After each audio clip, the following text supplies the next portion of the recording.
अस्सलाम वालेकुम जी। उम्मीद है आप सब खैरियत से होंगे। और आज की वीडियो एक बहुत ही इंटरेस्टिंग स्टॉक पे होने वाली है। अभी मैं आपको लेके चलता हूँ। स्टॉक का नाम है बीएफ एग्रो।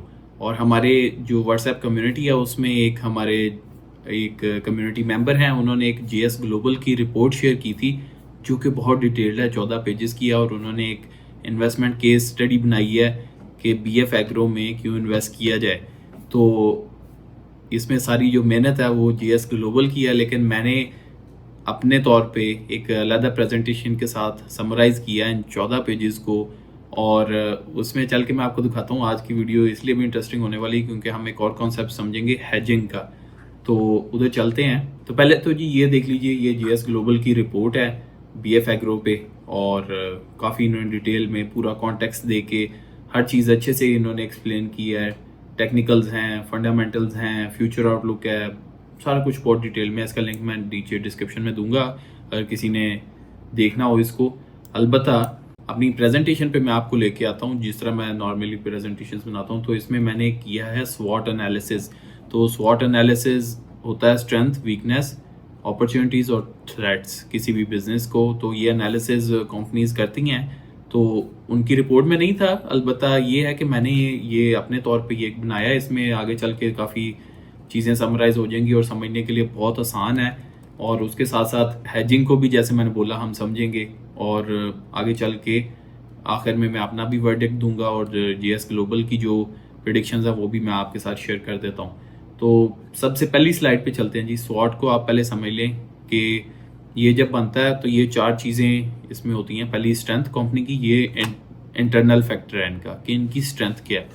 फिर वीकनेस, और वीकनेस जैसे कि क्या मुश्किलात इनको हो सकती हैं, क्या कमजोरियां हैं। और अपॉर्चुनिटीज, ये एक्सटर्नल है कि कंपनी के पास क्या क्या मौके हो सकते हैं। और फिर फाइनली थ्रेट्स है कि कंपनी के जो बिजनेस है उसको क्या खतरात हो सकते हैं। अब आगे जो चीजें मैं आपको बताने जा रहा हूँ इसको ध्यान में रखेंगे तो आपको समझने में बहुत आसानी होगी। पहले चलते हैं स्ट्रेंथ्स पे। और बीएफ एग्रो का अगर आपने पहले सुना है और अगर पहले आपने कहीं पढ़ा भी है तो आपको पता होगा एक चीज को बहुत हाईलाइट किया जाता है कि ये अपने सेगमेंट में पहली कंपनी है of its kind in the pasteurized egg market. तो फर्स्ट मूवर मोनोपोली है इनके पास पाकिस्तान में। और पाकिस्तान की only certified pasteurized egg producer है। और उनकी 90% यूटिलाइजेशन है अपनी जितनी उनकी टोटल कैपेसिटी है उसकी। इनके डोमेस्टिक कॉम्पिटिटर कोई भी अभी डायरेक्टली नहीं है। और इनके पास एक मोनोपोलिस्टिक कंट्रोल है इस मार्केट के ऊपर, पेस्चराइज्ड एग्स की मार्केट के ऊपर। अब जीएस ग्लोबल ने डिमांड को काफ़ी फैक्टर इन किया है कि इसकी सारी वैल्यूएशन में और इसकी फ्यूचर आउटलुक के अंदर भी, फ्यूचर के जो टारगेट्स हैं उसमें भी। तो अभी ये जो की सेगमेंट्स हैं, ये हॉरिका, ये जो आप देख रहे हैं, ये होटल, रेस्टोरेंट, केटरिंग इंडस्ट्री को, ये इनके की कस्टमर्स हैं बीएफ एग्रो के। Baking, confectionery, Mayo sauce manufacturers भी हैं। और अगर आप इनके बिजनेसेस को एनालाइज करें तो यू विल रियलाइज के egg is one of the key inputs, ये जो भी चीज़ें बनाते हैं उसके अंदर। और उसके बाद उन्होंने जिक्र किया था पाकिस्तान यंग अर्बनाइजिंग पॉपुलेशन। और 67% पॉपुलेशन जो है वो अंडर 30 है।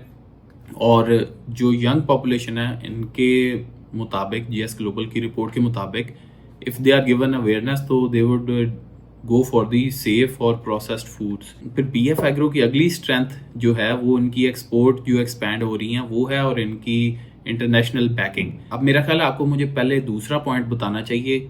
ये फ्रीजियन एग इंटरनेशनल एक नेदरलैंड्स की कंपनी है। ये उनका जॉइंट वेंचर है बख्श ग्रुप के साथ पाकिस्तान में। तो वो ऑलरेडी एक बहुत ही एस्टेब्लिश कंपनी है। और जो भी टेक्नोलॉजी ट्रांसफ़र है, एक्सपर्टीज ट्रांसफ़र है, तो बीएफ एग्रो जो है it's taking benefit of that. तो इनको एक इंटरनेशनल वेल एस्टेब्लिश ग्रुप की बैकिंग भी है। और उनके डेफिनेटली ग्लोबल डिस्ट्रीब्यूशन, उनका नेटवर्क भी है। तो they are benefiting from that. और उसके बाद इनकी जो एक्सपोर्ट की सेल्स हैं फाइनेंशियल ईयर 2022 से 2025 तक 2% से 14% तक बढ़ी हैं। अब कोई भी कंपनी, अब आपको पता होगा कि ये जो बीएफ एग्रो है ये अभी रिसेंटली लिस्ट हुई है स्टॉक एक्सचेंज पे। तो जब वो लिस्ट होती है तो उनको अपने पिछले चंद सालों की जो फाइनेंशियल स्टेटमेंट्स होती हैं, जो फाइनेंशियल उनकी रिजल्ट्स होते हैं, वो उनको पब्लिक करने होते हैं। तो उसमें ये हमें पता चल रहा है कि 2022 में 2% थी एक्सपोर्ट सेल्स, और अब 2025 में 14% तक चली गई है। और एक्सपेक्ट किया जा रहा है कि फाइनेंशियल ईयर 2026 जो कि अगला फाइनेंशियल ईयर होगा तो उसमें 18% तक जा सकती है। अब इनकी जो अर्निंग्स हैं दे लाइक स्टैंड आउट। आप इनकी जो फाइनेंशियल स्टेटमेंट्स हैं उनको आप पढ़ेंगे तो बहुत इजीली आप देख सकते हैं कि इनका जो अर्निंग पर शेयर का कैगर है, कम्युलेटिव एनुअल ग्रोथ रेट, वो 26% है। That is like really good company. उसके साथ साथ फिर टैक्स फ्री ऑपरेशंस हैं इनके, ये कराची में ये स्पेशल इकोनॉमिक जोन में इनका मैन्युफैक्चरिंग फैसिलिटी है। फैसलाबाद में भी एक बन रही है जिसमें 2036 तक इनको जो स्पेशल इकोनॉमिक जोन में जैसा टैक्स फ्री जोन होता है उनको उसका फ़ायदा हो सकता है। IMF के साथ पाकिस्तान की बात वगैरह चल रही है और ये जो स्पेशल इकोनॉमिक जोन हैं ये बड़ी स्क्रूटनी में है, लेकिन अभी तक जो हमें पता है वो ये है कि 2035 तक ये स्पेशल इकोनॉमिक जोन्स चलेंगे, या फिर ये जो कि 10 साल का इनको मिलता है ये प्रोविजन टैक्स फ्री ऑपरेशंस का, तो या तो किसी कंपनी का वो पहले कंप्लीट हो जाए या 2035 पहले आ जाए। तो 2035 का मतलब ये होगा कि तब 2035-36 वाला जो फाइनेंशियल ईयर है वो भी स्टार्ट हो चुका होगा।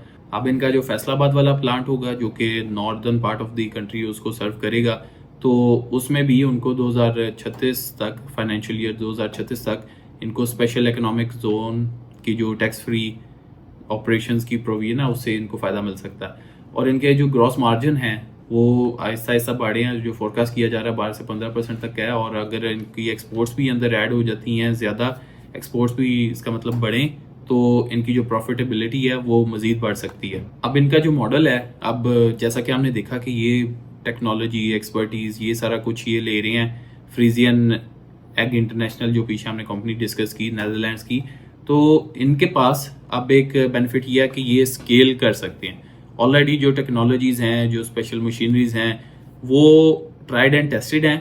अब ये स्केल इनको करना है और ये जो लिस्ट हुए हैं स्टॉक एक्सचेंज पे, उसके पीछे एक रीज़न ये भी है कि they wanted to collect cash from the market और उसको वो यूज़ करके एक नया प्लांट बनाना चाह रहे थे। अब इसका कंपनियों को फ़ायदा ये भी होता है कि अगर वो स्टॉक एक्सचेंज पे लिस्ट हो जाती हैं, पब्लिक से पैसा इकट्ठा कर लेती हैं और अपने फिर ऑपरेशंस या एक्सपेंशन में लगाती हैं, तो इनको जो इंटरेस्ट या सूद के साथ बैंकों को कर्जा वापस करना होता होगा वो भी नहीं, उस झंझट में भी ये नहीं पड़ेंगे। और इन रिटर्न ये पब्लिक को they are giving a part of the company through the Pakistan stock exchange. और उसके बाद आप देखेंगे जो इनका फैसलाबाद का M3 इंडस्ट्रियल सिटी जो है फैसलाबाद में, उसमें ये जो अपना प्लांट लगाने जा रहे हैं वो इनकी जो कैपेसिटी है वो इंक्रीज़ कर देगा 29,000 टन तक। और उसके बाद फिर 500 मिलियन रुपीस की जो इन्वेस्टमेंट प्लान की हुई है इन्होंने एग पाउडर प्लांट को लगाने के लिए, जो कि सब्स्टिट्यूट कर देगा और जो इंपोर्ट्स हो रही हैं एग पाउडर की उसको। बैलेंस शीट्स इनकी अच्छी हैं, उनकी फाइनेंशियल हेल्थ अच्छी है। अभी डेट टू इक्विटी रेशियो जो है वो कम हुई है 1.8 टाइम से 0.006 अभी 2025 में। तो शरिया कंप्लाइंट भी कंपनी है, तो जो शरिया कंप्लाइंट कंपनीज में ही इन्वेस्ट करते हैं और डिविडेंड उनके लिए कोई अभी मसला नहीं है। दे कैन इन्वेस्ट इन ऐसी कंपनीज जो कि उनको कैपिटल ग्रोथ ही दे दें, तो it could be an interesting appealing option. अब इनकी जो वीकनेस है, इनकी जो क्लाइंट और जो सप्लायर पे इनकी जो डिपेंडेंस है ना वो बहुत ही ज़्यादा है। अब इनके जो की क्लाइंट्स हैं वो उन्होंने रिपोर्ट में जिक्र किया हुआ है कि मॉन्डलेज है, बाहर के एक्सपोर्ट क्लाइंट्स भी हैं, वैसे लोकल भी हैं। और जो सप्लाई साइड है ना वो भी काफ़ी सेंसिटिव है। अभी जो फ्रेश एग्स हैं उनको सोर्स करना, और उसमें भी आपको पता है कि डिजीज़ के और ये सारे रिस्क वगैरह होते हैं, तो पोल्ट्री वाली जो एक सप्लाई चेन है ये ऑलरेडी बहुत सेंसिटिव है।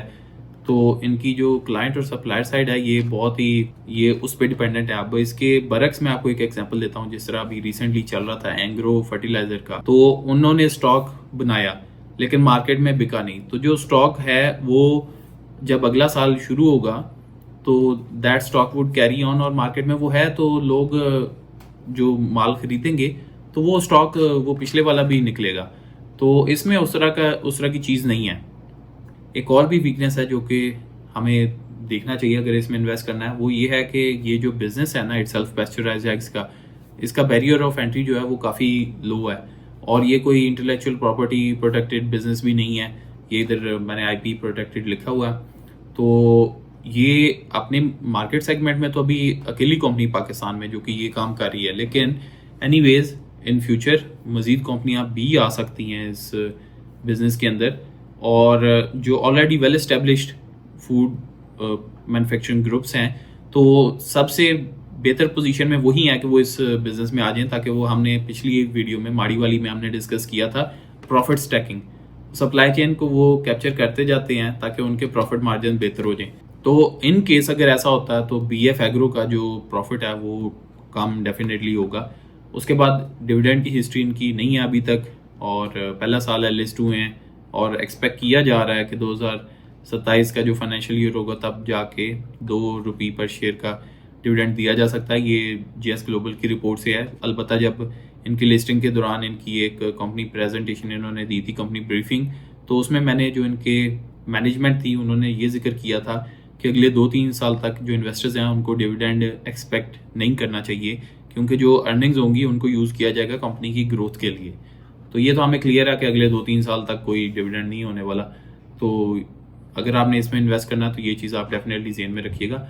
और इनके जो प्रोडक्ट्स हैं पास्चराइज्ड एग्स, तो उनकी अवेयरनेस जो है वो बहुत कम है लोकल लेवल पे, और दुनिया में तो चलता होगा लेकिन पाकिस्तान में इसकी इतनी अवेयरनेस नहीं है, इवन अमॉन्ग जो ये जो हॉरिका सेगमेंट है उसके अंदर भी। तो अभी तो ये एक नीश मार्केट है, लेकिन डेफिनेटली फ्यूचर में ये ग्रो करेगी because this is a safer option. Anyways जो डिमांड हो सकती है, जो पोटेंशियल है वो ज़्यादा ही है बेस्ड ऑन कि अगर अवेयरनेस है। फिर अपॉर्चुनिटीज़, इन्होंने पहले भी जिक्र किया था कि पाकिस्तान की जो पॉपुलेशन है वो ग्रोइंग पॉपुलेशन है, और पर कैपिटा एग कंजम्पशन जो है वो 75 एग्स पर ईयर है, जो कि ग्लोबल एवरेजेस से कम है, और इसमें पोटेंशियल है कि ये चीज़ ग्रो करे। और जो अनपेस्चराइज्ड एग्स हैं उससे जो लोग हट के जो प्रोसेस्ड एग्स की तरफ अगर जाएंगे तो उसके पीछे रीज़न यही होगी कि जो प्रोडक्ट की सेफ्टी है, उनकी शेल्फ लाइफ बेहतर हो जाती है। तो with a growing population, a young population, it's very likely कि जो लोग हैं they would prefer the safer options. अब ये पहले से एक्सपोर्ट कर रहे हैं गल्फ कंट्रीज़ में, श्रीलंका में, और इन्होंने प्लान किया कि ये UAE में अपनी एक सब्सिडरी बनाएंगे जो कि GCC एक्सपेंशन पे फोकस करेगी। अब GS ग्लोबल की जो रिपोर्ट है उसमें एक और चीज़ भी लिखी हुई थी कि इनकी जो प्रोडक्ट लाइन है वो भी एक्सपेंड कर रही है, और ये egg powder, organic eggs, pasteurise shell eggs, egg shell membrane, और उस पर भी ये काम करेंगे। और ये जो प्रोडक्ट्स इनका जिक्र हुआ ये हाई मार्जिन है और लो कंपटीशन एक्सटेंशंस हैं जो इनका करंट बिजनेस है उसकी। फिर अब आगे हमने एक कॉन्सेप्ट समझना है हैजिंग का, तो उसके लिए ये चीज़ पहले हम देख लेते हैं। इनको जो BF एग्रो को अगर पाकिस्तान की करेंसी डिप्रिशिएट होती है, डॉलर स्ट्रॉन्ग होता है, तो उसमें इनको बेनिफिट होगा। अब बेनिफिट कितना होगा कि अगर लेट्स से पाकिस्तान की करेंसी 5% डिप्रिशिएट होती है तो इनकी अर्निंग पर शेयर 8% इंक्रीज करती है। अब चलते हैं अगले इंटरेस्टिंग कॉन्सेप्ट पे जो कि हैजिंग है, और वो इससे कैसे रिलेट कर रहा है। ये अगर एक आपने स्मार्ट इन्वेस्टर बनना है तो आपको हैजिंग बिल्कुल आपको समझनी चाहिए। तो पहले तो इनकी एक्सपोर्ट्स को देख लेते हैं। एग्जाम्पल मैं आपको देता हूँ। अगर लेट्स से ये किसी फॉरेन करेंसी में, डॉलर फॉर दिस एग्जाम्पल हम ले लेते हैं, ये अपना सेल करते हैं। BF एग्रो ने कोई एक्सपोर्ट किया एक बैच एग्स का $10,000 का। अब US डॉलर का लेट्स से रेट 285 है, तो BF एग्रो की जो अर्निंग होगी वो 2.85 मिलियन होगी। अब अगर पाकिस्तानी रुपी डिप्रिशिएट होके 295 पे जाता तो जो सेम $10,000 की इन्होंने एक्सपोर्ट की है उसकी प्राइस हो जाएगी 2.95 मिलियन US।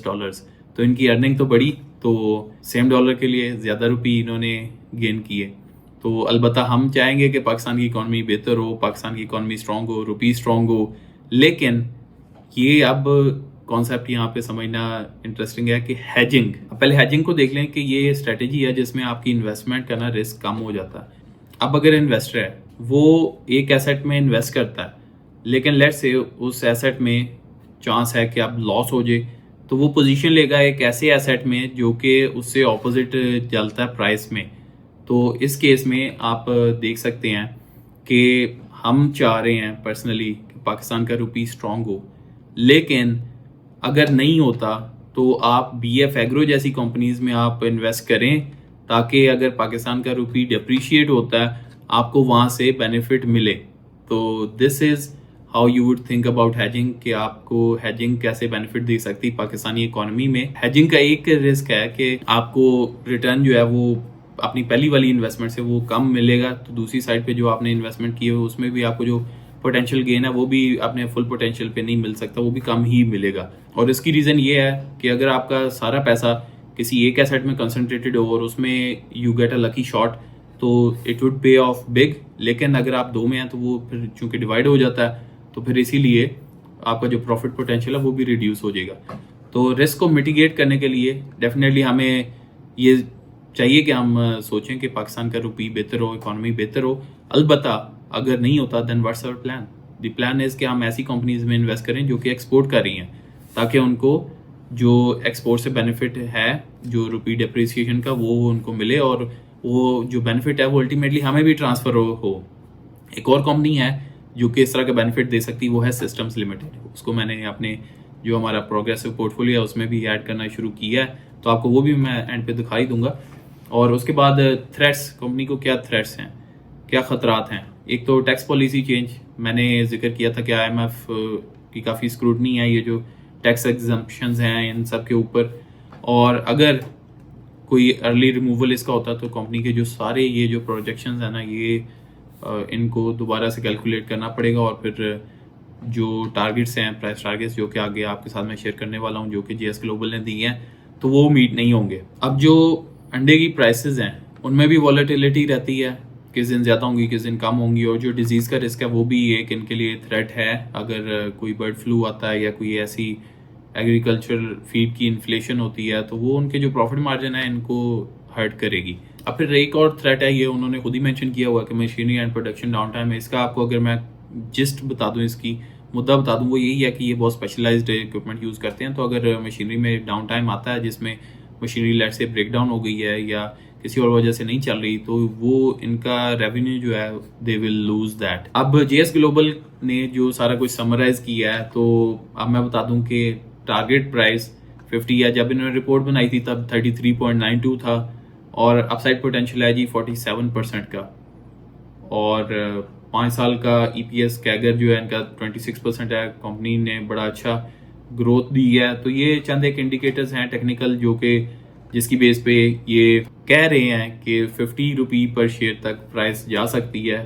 और अब मैं आपको इस पे अपना पर्सनल वर्डिक्ट मैं देता हूँ। BF एग्रो को मैंने रिसेंटली इस रिपोर्ट के आने से पहले हमारा जो मॉडल पोर्टफोलियो है उसमें, जो एग्रेसिव पोर्टफोलियो है उसमें ऐड करना शुरू किया। वो कैसे ऐड किया कि I am not directly using the money to buy, जो मेरी इनिशियल इन्वेस्टमेंट थी उससे BF एग्रो बाय नहीं मैं कर रहा, बल्कि जिन ट्रेड से मुझे प्रॉफिट हो रहा है उस ट्रेड में जो प्रॉफिट हुआ है उससे मैं BF एग्रो बाय कर रहा हूँ। और मैंने किया, अभी फ्यूचर में भी इंशाल्लाह करेंगे हम। आपको मैं पोर्टफोलियो भी अभी दिखाता हूँ। तो पहले BF एग्रो की अगर मैं बात कर दूँ, तो ये एक ऐसी अपॉर्चुनिटी है हमारे पास। ये एसिमेट्रिक इसको बोला जाता है, एसिमेट्रिक प्ले है। वो इस वजह से कि ये पाकिस्तान में it's one of its kind, ये जो कंपनी है मोनोपोली है, और इस तरह के जो प्लेस हैं, जो इस तरह के अपॉर्चुनिटीज़ आती हैं वो बार बार नहीं आती। तो आज तो एक ये मोनोपोली है, फ्यूचर में मे बी ये कॉम्पिटिटर्स भी आ जाएं इस फील्ड में। अब इनके लोकल ऑपरेशंस में और एक्सपोर्ट्स में स्केलेबिलिटी भी है, और इवन लेट्स से अगर कॉम्पिटिटर्स आते भी हैं तो they would be like the pioneers, जो BF एग्रो है वो in this field. Production line को ये एक्सपैंड कर रहे हैं, मैंने पहले जिक्र किया, नए प्रोडक्ट्स ये लेके आ रहे हैं। बैलेंस शीट इनकी बड़ी अच्छी है, और एक ये शरिया कंप्लायंट कंपनी है। और अगर अर्ली इन्वेस्टमेंट अभी कोई करता है तो they would stand to benefit from the upside. तो मैंने तो इन्वेस्ट करना शुरू किया है इसमें। तो अगर आपको इस सारी प्रेजेंटेशन के बाद और GS ग्लोबल की रिपोर्ट पढ़ने के बाद कन्विक्शन होती है कि it could be a great company और ये डेफिनेटली आपको बेनिफिट दे देगी, तो फिर आपको डेफिनेटली इसमें इन्वेस्ट करना चाहिए। लेकिन अगर आप सिर्फ डिविडेंड कंपनीज में आप इन्वेस्ट करते हैं, फिर आपको इसमें नहीं जाना चाहिए, क्योंकि अगले 2-3 साल तक इस कंपनी से डिविडेंड नहीं एक्सपेक्ट किया जाए, क्योंकि इन्होंने डेफिनेटली ग्रो करना है, और उनको ग्रो करने के लिए कैपिटल एक्सपेंडिचर जो है उसकी वो भी बढ़ाना पड़ेगा। तो जो इनकी अर्निंग है, प्रॉफिट है, it would go towards the capital expenditure. इसके साथ साथ मैं आपको अपने जो मॉडल पोर्टफोलियोज हैं वो मैं आपको इधर दिखाता हूँ। फ्रंटियर कोर था हमारा, इसमें सारे जो सेफ ऑप्शंस हैं वो हैं। फ्रंटियर एग्रेसिव है, फिर प्रोग्रेसिव है। Progressive it's like a mix between aggressive और कोर। तो अगर कोई देख के इनको फॉलो करना चाहता है तो वो कर सकता है। मैं ऑलरेडी वीडियोस बनाता हूँ और हमारा जो व्हाट्सएप कम्युनिटी है उधर भी अपडेट शेयर करता हूँ। फ्रंटियर एग्रेसिव आप देखें 1 लाख रुपया इन्वेस्ट किया था, टोटल रिटर्न अभी तक 2.84% का है और आज का ही रिटर्न 1.32K का है। और ये पोर्टफोलियो मैंने इसलिए बनाए हैं कि कम इन्वेस्टमेंट के साथ अगर कोई इन्वेस्ट करके अपना कैपिटल ग्रो करना चाह रहा है तो मैं आई एम ट्राइंग कि मैं उनको दिखाऊं कि कैसे मैं कर रहा हूँ। तो इसको मैं आपको दिखाता हूँ। फ्रंटियर एग्रेसिव, इसमें मैंने BF एग्रो ऐड किया था। इधर आप देखें, जब मैंने लिया था एवरेज प्राइस 32.53 थी, आज की प्राइस इसकी 40.04 है। और इसके साथ साथ मैं टॉम CL को भी लूँगा, लेकिन मैं किससे लूँगा? अपने इनिशियल कैपिटल से नहीं, बल्कि जो मुझे प्रॉफिट होगा उससे। तो मैंने मेपल लीफ सीमेंट में भी एक पोजीशन ऐड की थी, लेकिन उसका टोटल प्रॉफिट एंड लॉस अभी -128 है। आई एम होपिंग कि इन द कमिंग वीक ये ऊपर जाएगा। बैंकल इस्लामी पाकिस्तान में मैंने पोजीशन ली थी, टोटल 2.67K का इसने प्रॉफिट दिया। तो ये जो 3 मॉडल पोर्टफोलियोज हैं मेरे जो एक्चुअल पोर्टफोलियो है उससे अलग हैं, लेकिन जो इसमें इन्वेस्टमेंट स्टाइल है वो मेरा ही है। तो आप देख सकते हैं जो प्रॉफिट इंशाल्लाह होंगे उससे हम ये BF एग्रो, टॉम CL और ऐसी कंपनीज जिनका फ्यूचर बहुत ब्राइट है वो हम लेंगे। तो this is the update on our model portfolio as well. अब जाते जाते कमेंट्स में आप नीचे मुझे लाजमी बताइए कि क्या आप BF एग्रो में इन्वेस्ट कर रहे हैं और आपकी क्या एवरेज बाइंग प्राइस है BF एग्रो की।